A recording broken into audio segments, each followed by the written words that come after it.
I'm angry about taxes. When did we all get this dumb? Almost only counts in horseshoes, hand grenades, and nuclear warfare. I don't see any bodies, so it doesn't count. I'm angry about taxes. I'm the chef. I want to hear one thing. Yes, chef. Come on, man. Use your brain. The Why I'm Angry podcast starts now. Oh, yeah. It is the one, the Why I'm Angry podcast. This is the chef. I'm here in the Freestyle Man Cave studio, and pretty pumped today. We just launched last night our brand new website at whyimangry.com. Go check it out. We've got merch. We've got podcasts. You can get your podcasts straight from there. Set up your RSS feed, all of that good stuff. Make sure that you're when you're out and about, you're sharing our info and just liking and sharing and all of that good stuff. That's my shameless plug.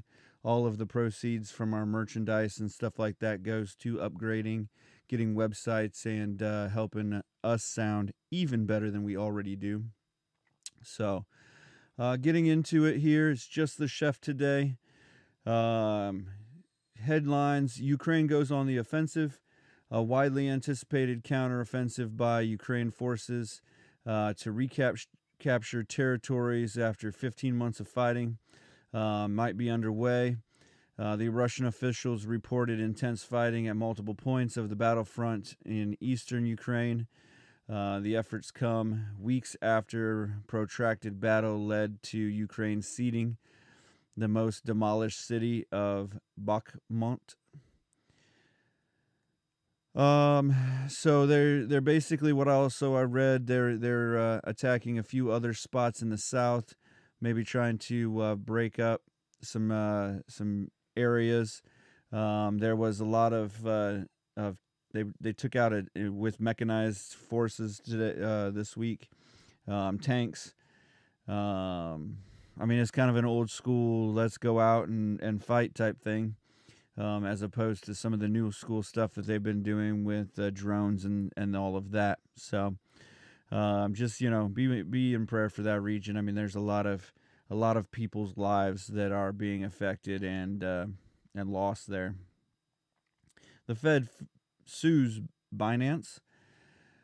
U.S. regulators charged that the cryptocurrency exchange Binance and its owners Changpeng Zhao with 13 security violations yesterday. The suit is the second to be brought against the exchange, the world's largest, in 2 months, with regulators looking to ban the company from operating in the U.S. Basically, I've seen also that this is an attack on cryptocurrencies. There's also looks like there might be a suit or some regulations coming up on Coinbase, which is an app that I've used before and works with the different traded cryptocurrencies. So, Iowa building collapses. The bodies of 3 men were reported missing following the partial collapse of a building in downtown Davenport, Iowa. They have been found. According to local police, the victims identified, they were found almost a week after the 6-story structure partially collapsed on May 28th.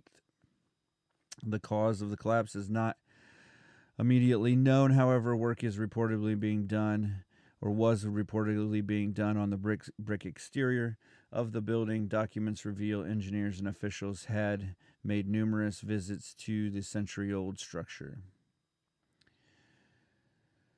In sports and entertainment and culture, the James Beard Awards were announced. Rob Ruba of Oyster in Washington, D.C. was named Outstanding Chef, and Philadelphia's Friday, Saturday, Sunday wins Outstanding Restaurant. This sounds like the East Coast version.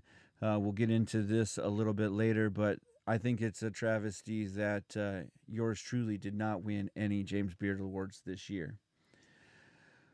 Of course, to win a James Beard Award, you have to be practicing as a chef at the time. Prince Harry failed to appear on his first day of the civil lawsuit trial against the British tabloid. If he appears, he will be the first senior royal to testify in court in 130 years. Science and technology. Apple reveals a long-awaited virtual and augmented reality headset to debut at a price point of around $3,500. So far, this is something that's been in the works for about 8 or 9 years now. So we'll see if they actually get it out there. It's supposed to be announced at the World Developers Conference. James Webb Space Telescope detects the most distant complex organic molecules, those containing carbon atoms, observed to date. Data suggests that compounds were formed at just 1/10 the age of the current universe. Archaeological evidence suggests ancient human ancestors Homo naledi may have practiced rudimentary burial for its dead. It confirmed behavior would predate the practice of Homo sapiens by roughly 100,000 years. Business and markets. Intel shares fall 5% as Apple announces new Mac Pro computer will use homemade chips, replacing the Intel chips. I mean, obviously, they were going to use their own chips. I mean, why would they continue to use Intel chips when the M1, M2 chips are out now, and the way they use the M1, M2s, and the solid-state hard drives, it just makes it a lot faster. Crude oil prices have been up 2% after Saudi Arabia announces it will cut production by a million barrels per day. This happens every summer. As travel season goes up, Saudi Arabia decides, OPEC decides it's not going to make as many barrels or make as much oil, or release as much oil into it. I mean, that's why they call them the oil cartel. This is kind of a no news deal. Politics and world affairs. Federal investigators confirm plane that entered Washington, D.C. airspace Sunday before crashing in Virginia carried 4 people. No survivors reported. Preliminary reports on cause expected within 10 days. Oklahoma approves nation's first publicly funded religious charter school, setting up a likely legal challenge over the separation of church and state. The school, St. Isidore of Seville Catholic Virtual School, provides online courses. I would hope with being a virtual school it provided online courses. Former Vice President Mike Pence files paperwork to join the 2024 presidential race. Former New Jersey Governor Chris Christie expected to announce candidacy today. And then a scholar and activist Cornel West announces third-party bid also. I also saw that one of the candidates was on The View. That's pretty crazy for a Republican candidate to be on The View. Sounded like he did a really good job. I think that was Tim Scott. We hopefully will get into that later also. In depth, looks like Mark Dent is in the lab trying to quiet the noise from pickleball. Pickleball is a surprisingly loud sport, I guess. That swak sound that you get from hitting a empty ball, kind of like a tennis ball, racquetball mix type deal. And then you've got a big old paddle, so it gets that whole rubbery hit on the full side. It's not kind of tennis. If you're a professional, you might get that sound, but most of the time you don't hear that nice clicking swak sound. So through the that's kind of our through the headlines today. As I was going through, there's a few that stuck out to me. Obviously, I want to talk about James Beard Awards. Let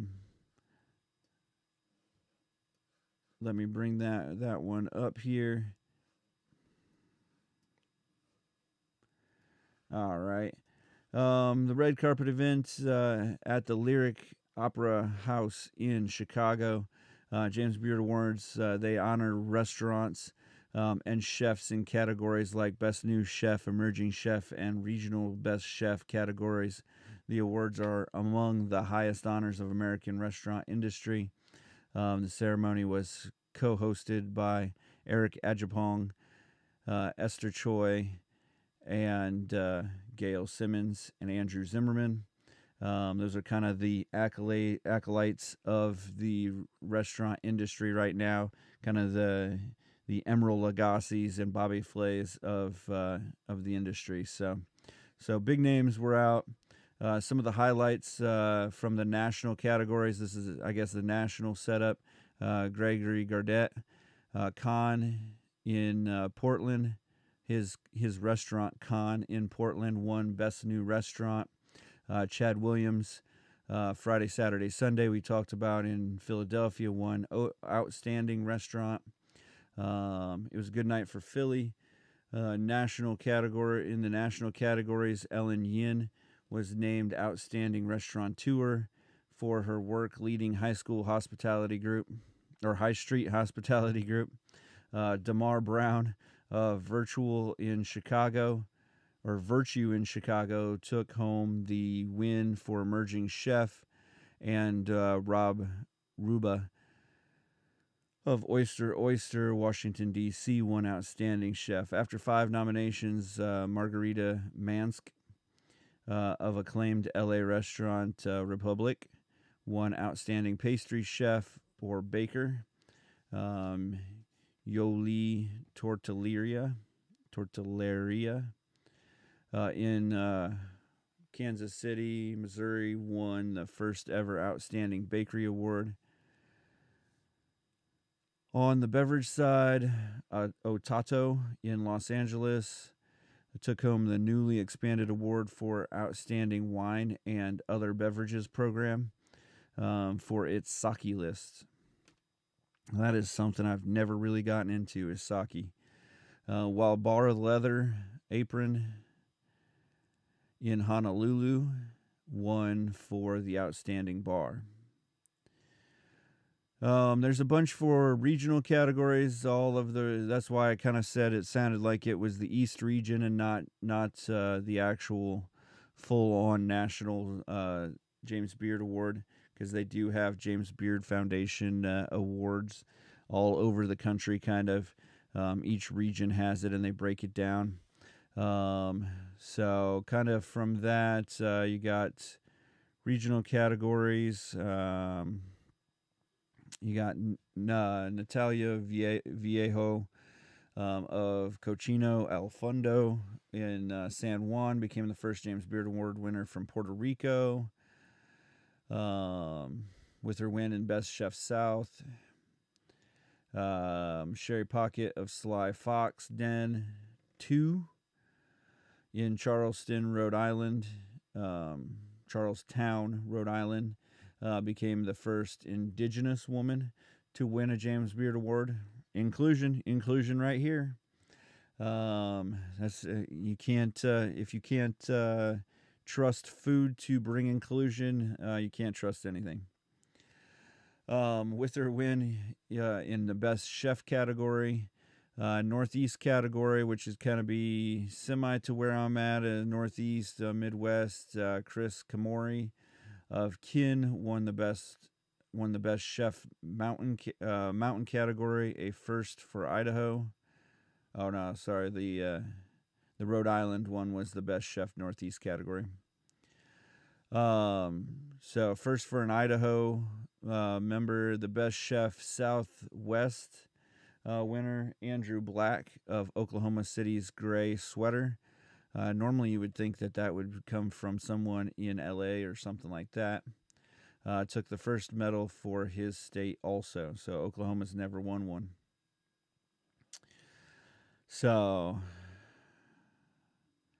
I guess there was some drama in the weeks leading up to the event. At least one chef had been disqualified. Timothy Hontus from the Best Chef South category was taken out after revealing his disqualification. At least one committee member and one voting judge have resigned over the foundation's handling of the communication around that. The foundation's overall approach to addressing the ongoing conversation around the award was mostly to address it obliquely.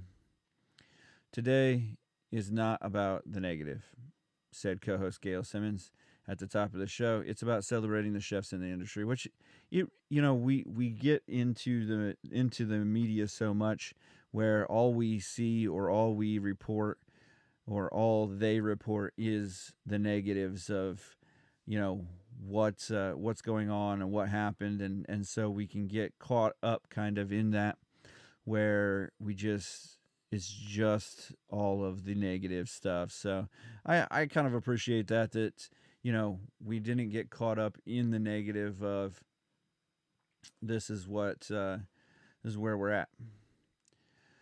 And she just kind of blew it off to this is where we're at today. With all of that is in the past, and all of the negativity can see us some other day. So something else that we didn't talk about yet. There has been a big trend in shoplifting in stores in the U.S. And there was a big article this week about 2 Lululemon employees that were fired for confronting shoplifters. It's kind of sparked a lot of discussion on, risk reward. And so the CEO, Calvin McDonald, doubled down on his decision, citing the store's strict safety first, no interference policy. And his quote is, it's only merchandise at the end. Clarifying that employees may call the police, but should not step in and let the cameras gather the evidence. So, I mean, this is something that I worked in security when I was a lot younger. And just, that was something that they showed us some techniques on how to subdue a person, but they said in the end, all they wanted us to do was kind of observe and report. If you could, kind of be in a safe area and report what's going on, make sure that you're, obviously calling the police and reporting like that was what they wanted us to do over, going and attacking a person with a gun or without a gun. If we just saw people that were willing, I mean, this was a warehouse, so if someone was randomly carrying a bumper out of the bays or something like that, then we really weren't supposed to do a whole lot. You could say, hey, what are you doing, or something, like confront them that way, but you couldn't really, like, physically, you were not supposed to confront them. And if they just said they were leaving, then we just let them leave and stuff. You just kind of let it go. It's not like some of the armed security or Wild West stuff, or the old Best Buy deal where you grabbed them and threw them in a room and interrogated them for hours until they admitted what they did and coughed up all of their money or the merchandise or whatever. So part of this also, part of the article that I was reading was also interesting, and it talks about shoplifting is on the rise. and then it says ... or is it? And so it was kind of funny. It says that they've seen a lot of articles saying how much more that the shoplifting is, but then in the retail market, shrinkage has pretty much stayed pretty level. Shrinkage refers to loss of inventory. Basically, it's any time that you lose inventory, um, whether you can explain it or not. So if like in a grocery store, it could be that you lost inventory because it went bad. It could be because someone stole it. It could be because somebody walked around the store eating it, which I would consider also stealing it. It could be that you had an employee appreciation day and you used it for the employees. Whatever that is, that's called shrinkage. And they said, per the National Retail Federation's annual survey, retailers saw an average shrink rate of 1.4%. And that accounts for $94.5 billion in losses. But the shrinkage has pretty much consistently hit that 1.4% for the last 10 plus years. So it's kind of, they say, oh, it's 1.4% shrinkage. And then this article says, yet retailers cited a 26.5% increase on the average in organized retail crime. So that's like professional shoplifters, those guys that are like, all right, we've got 3 minutes. You go this way, and grab this, grab that, and all 8 of us will leave at the same time, and spread out. And actually, it's just people who basically steal to resell things. So if you're buying gift cards on eBay or on Facebook Marketplace or something like that at 20% off, those are probably shoplifted or something like that. And then people, everybody's out there to make a buck. You're not getting a cheaper gift card because somebody's out there like, just decided to take the hit, needed the money. So, but they claim that 80% claimed an increase in violent or aggressive incidences. In the San Francisco Central District, larceny theft was up 88% in 2021 compared to 2020 when stores were closed for months. So obviously you weren't getting as much theft because they were closed, although they may not have claimed all of the like break-ins and looting and stuff like that as larceny or anything like that. That may have been more of like they would have considered it on the insurance, maybe as an act of God or something like that. I don't know. I am not an insurance claim adjuster or anything. The Atlantic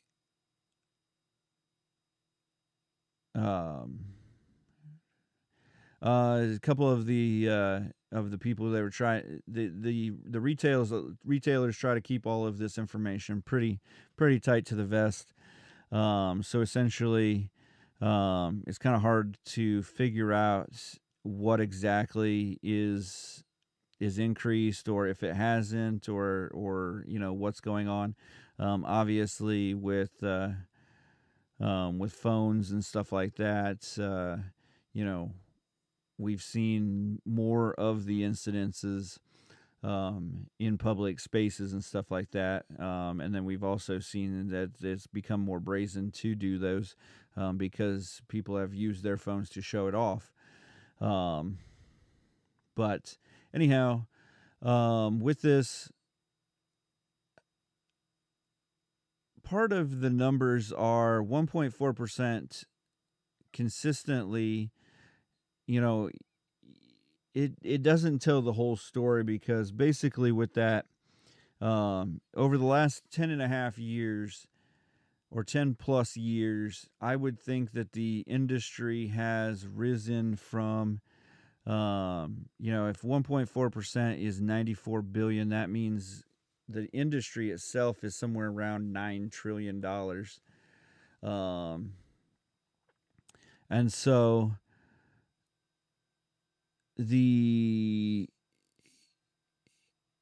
if the industry started out 10 years ago at, say, it was only $900 billion, and now it's up to $9 trillion, that's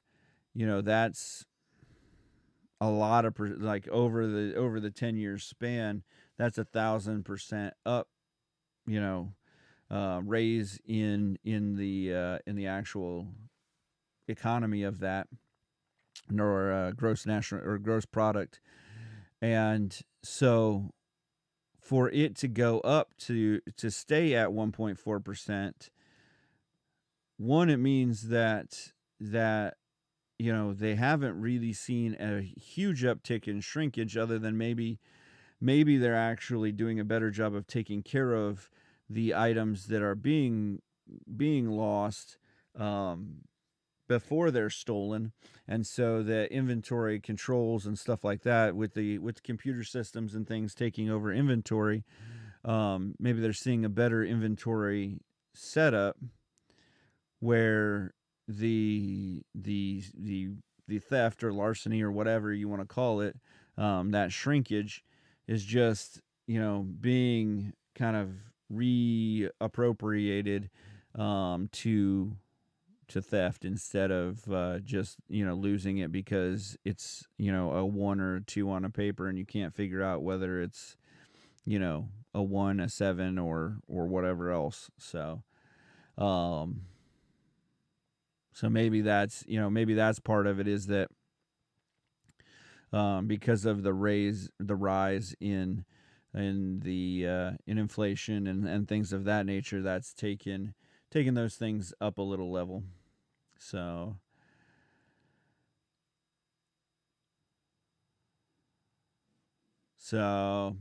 that's kind of that was kind of what I saw on that. It was kind of an interesting deal.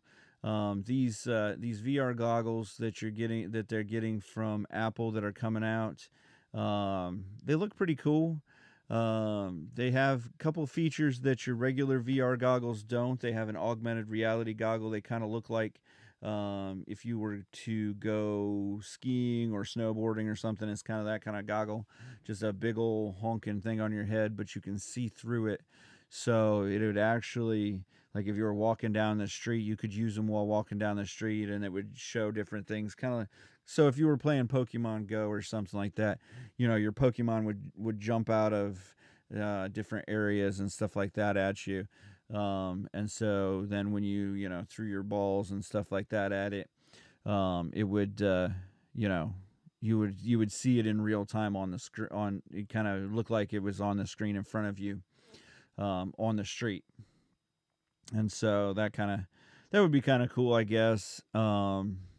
I think that takes, if you're texting or whatever and walking, we've all seen the video of the bear walking down the alleyway, and the man with his phone walking down the alleyway and basically almost running into each other. But that just, distracted walking or distracted driving, that, I know if you do these VR goggles or augmented reality goggles, someone's going to try to do it while they're driving. And so that seems like a major safety risk. But, again, natural selection will play its part no matter how technologically advanced you are. There are still going to be those who are not able to use technology without, doing away with themselves accidentally. So, as sad as it is, as we lose people, technology and natural selection is a life and natural process of the circle of life. Um, so maybe this just adds another level. And me and Jay Boots were talking on the in text the other day about I don't understand how we can how we've survived our lives. With everybody, everything's an issue. Everything's gonna cause cancer. Everything's gonna kill you, take your eye out, or blow you up, or somehow end your life, and or injure you. And somehow we made it through just fine. And we were joking that the Pokemon Go app was it was a sunny day out, and it was asking me if I was okay, if I was in a safe space. And I was like, yeah, it's sunny. I haven't been burnt to death yet or anything.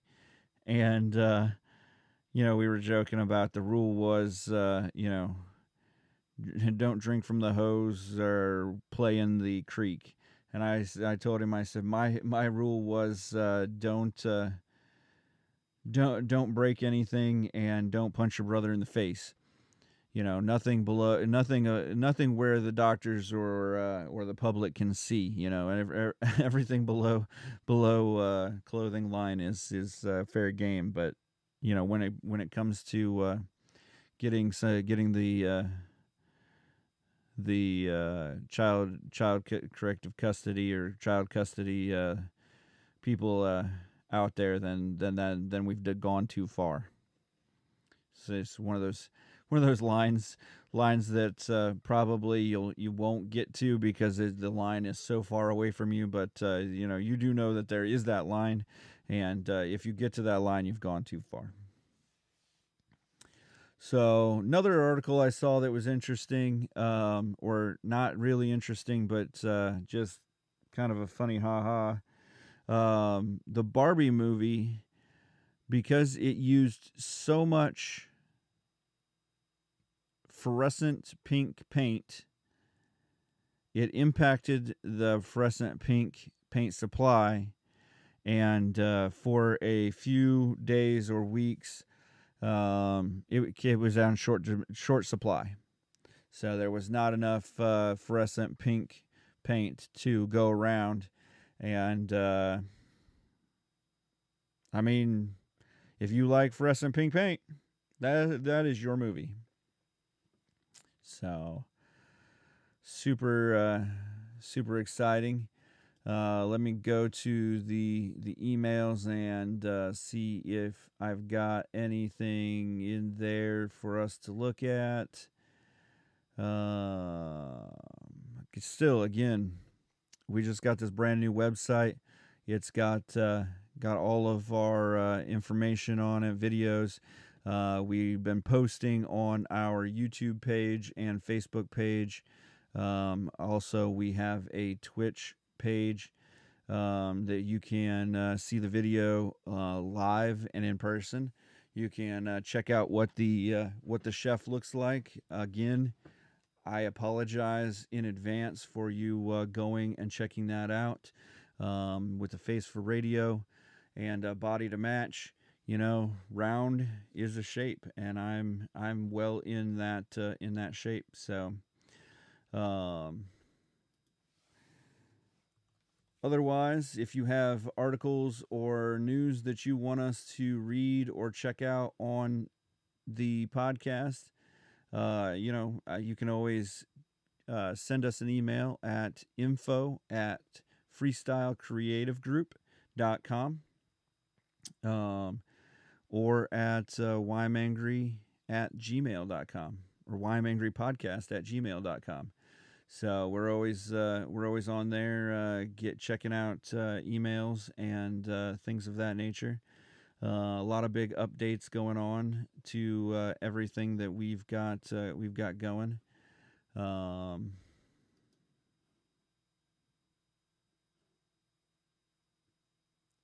Oh, here's one that was interesting that I was just looking through.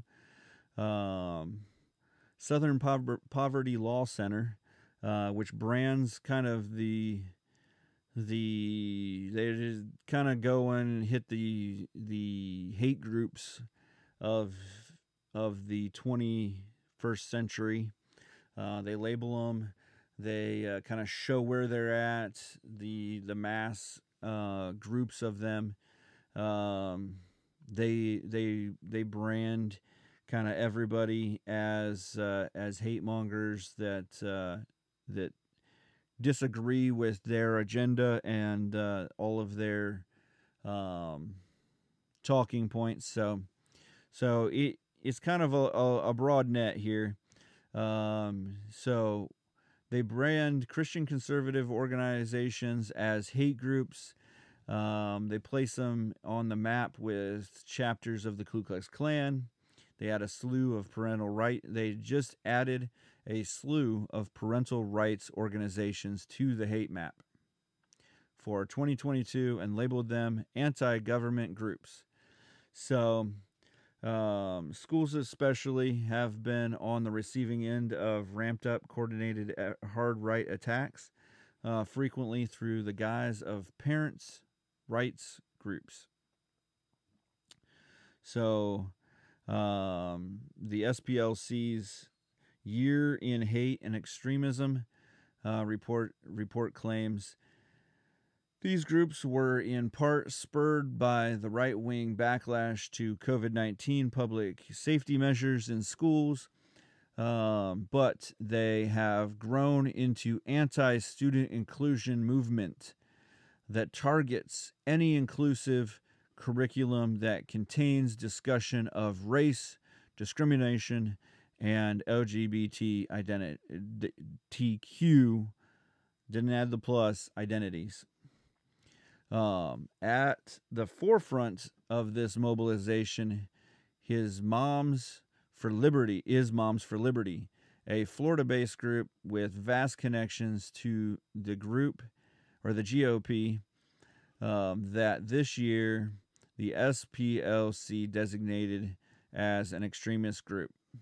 The report notes that they can be spotted at school board meetings across the country wearing shirts and carrying signs that declare we do not co-parent with the government. Oh, that's a thing and a half. Can you got to have the government. The government has got to co-parent your child. I mean, if you don't have the government, you're probably not teaching them the right things. You're not teaching them that they can be whatever and whoever and whenever they want.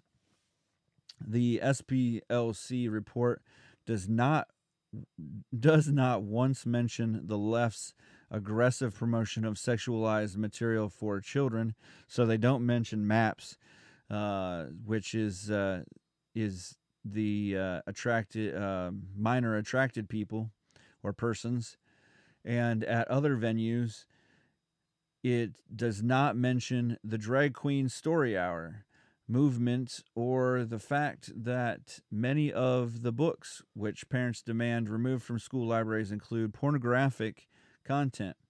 It does not mention how many on the left champion the idea that children should be able to identify with a gender opposite their biological sex or hide that identity from their parents, and even obtain life-altering drugs without parental consent.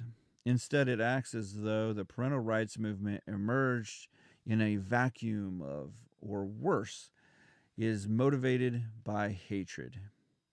So basically, just from that last commentary, like the last paragraph here, like this is not a real report. This is not like real news. This is not like a real group that is really trying to do anything but propagandize. They're trying to give you the hate message. If you look at their map, the hate groups, there are few and far between around the California area. They are basically concentrated around the, New York, New Jersey, Pennsylvania, West Virginia, Virginia area, You've got some around the North and South Carolinas. Florida has become populated with dots. Ohio has a lot of dots in the central and western region. I don't have the interactive map to see what each of these dots are. There is one dot in Alaska, and 3 dots in Hawaii, and 1 dot in Maine, which is interesting. But there's also not as much population in Maine, and Montana has more dots than Maine does. But anyhow, they've gotten to this point where they are. It's just propaganda, and this is what we're doing here on the Why I'm Angry podcast is, we're trying to show you that, if you just went through this and said, Moms for Liberty is labeled a hate group, or an anti-government group, then, and you weren't, you hadn't read into it or hadn't been there, it sounds a little fishy right off the bat, because Moms for Liberty, that doesn't sound like a bad group, but you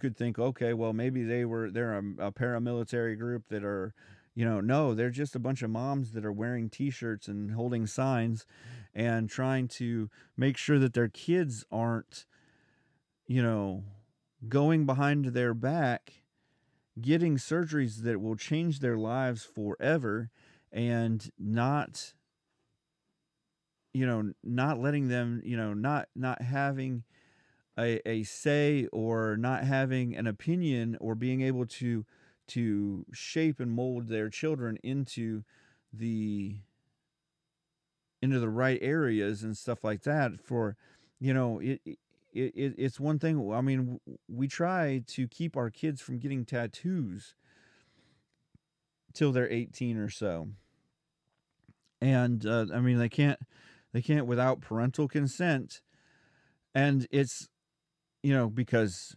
that's permanent. That ink is permanent, and it really, with science and stuff like that these days, not as permanent as it used to be, but instead we're going to say that it's okay to take hormone changing drugs, and it's okay for our children to make that decision on their own, before they can smoke, drink, drive cars. We're okay with them making life altering, life changing decisions that not only, I mean, once you start having surgeries, your body is in a constant state of healing, a constant state of fighting whatever you put in your body, whatever you did to change your body. Your body is now amping itself up every day to fight that. And what's sad about that is that changes the way that your body is able to fight other things. So if you would normally get you get the common cold or whatever, sometimes if you've built up enough immunity, you can fight that off, and you get, like for a day or so, or you get a little under the weather, sniffles or something like that, which has been, honestly, for me, who has now pulled back from society and is now doing, a podcast in his man cave studio. It's honestly, it's helped me to build that, that I'm not fighting all of these sicknesses all the time, and I'm not, getting all of that. Not that I don't participate in society and stuff like that, but I'm not also, just touching everything around the world and dealing with 300 or 400 people a day, trying to do trainings and stuff like that, and just the normal the normal interactions that you have with as a trainer or a public figure out doing sales and things of that nature. So, but not only does it do all of that, but me and my wife had a discussion, and there's been a lot of what is a woman, what is a man, what is it, and there was an article or a Twitter thread that I saw where a guy comes out and says, just because Dylan Mulvaney, did all of that, is he a woman? And everybody's like, yes, you're a bigot, blah blah blah. And he didn't even say no or not, or yes or no. He just posted the question, and I'm sure, the question is based on, they're reflecting on his stance on things, and he's probably said other things, and I don't even remember who it was or whatever, to cite it, but there was even a couple OBGYNs that commented, yes, he's a woman. Well, here's the bottom line. Does he still have the Y chromosome? Did they take that out of him? Does he there are only 2 chromosomes, X and Y, and the male has an X and Y chromosome. If he still has the Y chromosome, he's not changed. He is not a biological woman. You can add all of the things you want to him. You can cut and snip and add prosthetics and stuff like that, and he can look like it. But it's like Halloween. I can dress up like Superman and suck and tip and tuck, and they can add muscles to my arms and everything like that. I can't fly. I don't have laser vision. I don't have frost breath. I'm not Superman. I'm definitely probably not even Clark Kent. But doesn't have the Y chromosome. Until you can genetically go in and change that, which I'm sure they're trying to do right now. Mark my words right now, that they are definitely in the process of bioengineering you, being able to change your DNA and your chromosomes so that you are so that you don't have the Y chromosome anymore. As a man trying to be a woman, you have 2 X chromosomes, and that's it. So, if you want to get into it, we want to argue about those things. Unfortunately, I'm sure that will put me on the hate groups list. The Why I'm Angry podcast can be on a hate group list, I guess. But, we just got to be able to look through all of the propaganda, all of the things that, people are, we can't take anything that people say as the God's honest truth. Make sure that you're looking it up for yourself. Make sure that you're getting the information. And unfortunately, there is no I can go to this one place and I know that I'm getting the true information on the news and stuff like that.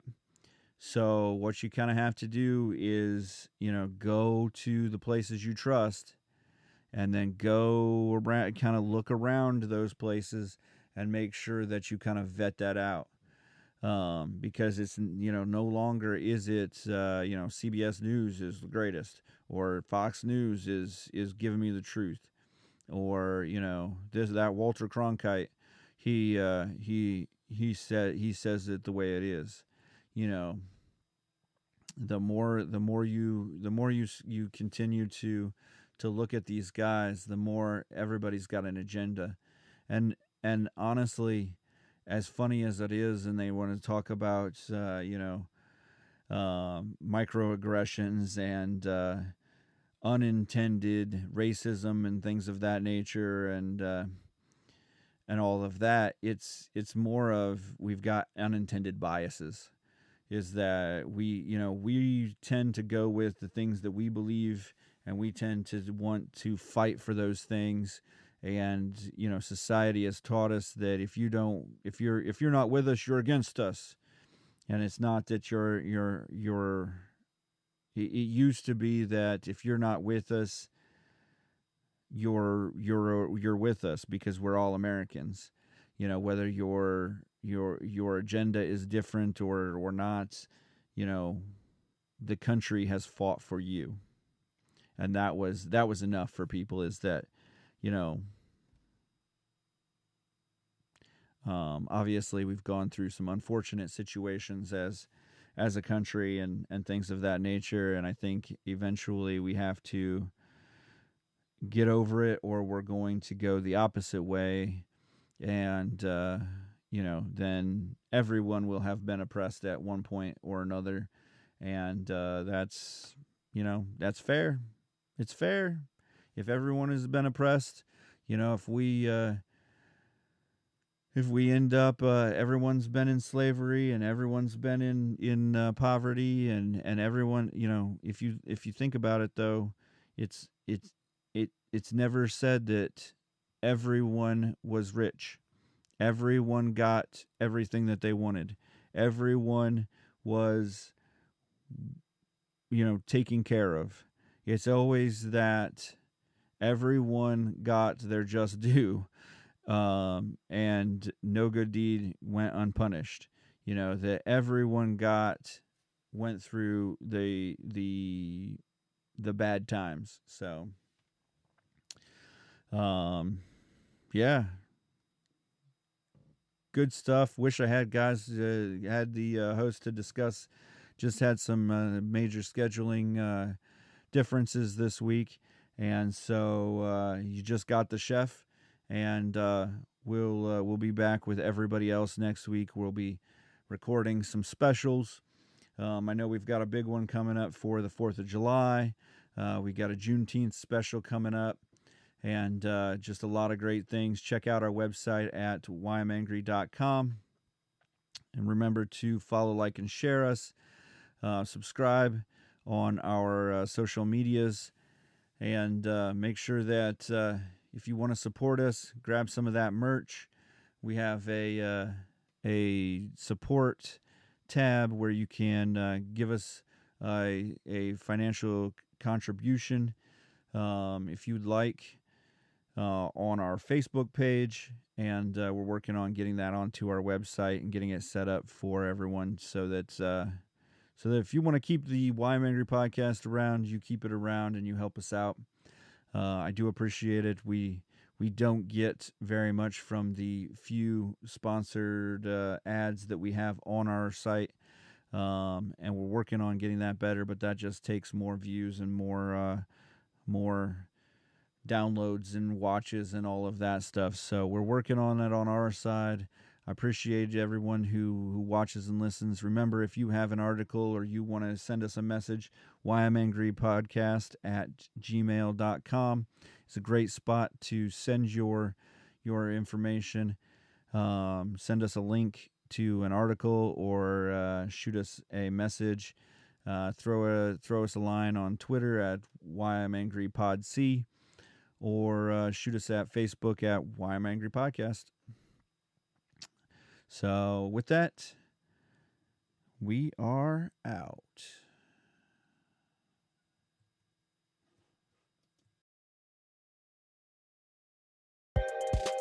Remember to follow, like, and share the Why I'm Angry podcast across all social media platforms and anywhere you get your podcasts. The Why I'm Angry podcast ends now.